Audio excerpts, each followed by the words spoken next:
So obviously we're talking a lot about civil discourse. We're right here in Ojai. What can folks who are interested in kind of participating in a more civil discourse, perhaps with the Agora Foundation or outside, what would you recommend? No, it's, boy, I love this question.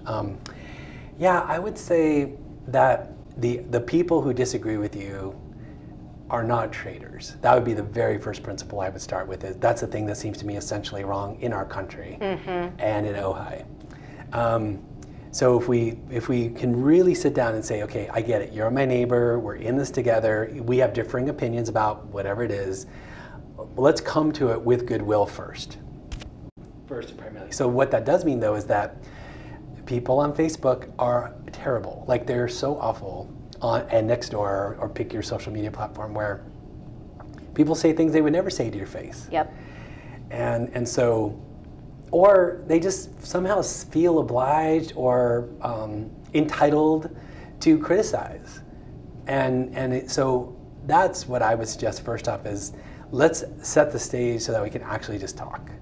That'd be the first thing. And then the next thing I would say is that's just, if we just did that, we would be so far ahead without of where we are now. it being a zero-sum game where if I'm right, you're wrong. Right. That's how it is right now. That's how it seems to me, how it appears at city council meetings or how it appears on social media.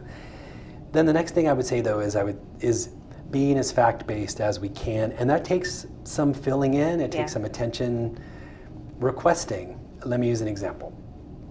If someone says, here's this affordable housing project, and somebody else says, well, it's not an affordable housing project. Then if you say, well, let's talk about what do we mean by those terms, one person is using the state strata of what affordable housing means, and the other person is making the case, I don't think that's good enough. I think it should be lower. Right. That's valid. Wonderful. Yes. Yes. That's the conversation.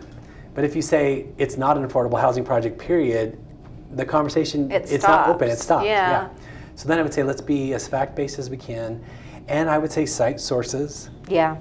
So that social media is great for that, but in general, just say, oh, this is where I read this. Here's the website. You can go see it for yourself. If we could just do those two things, I think we would be so much farther than we are right now. Maybe just those would be great. Just those two things.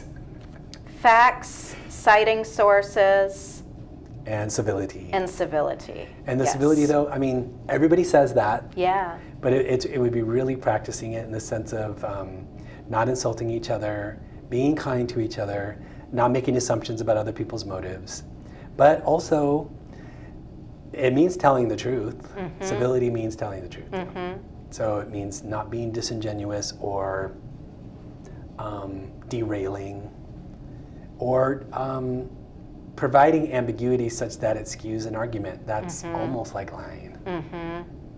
That happens too. So I would say civility means honesty too. Yeah.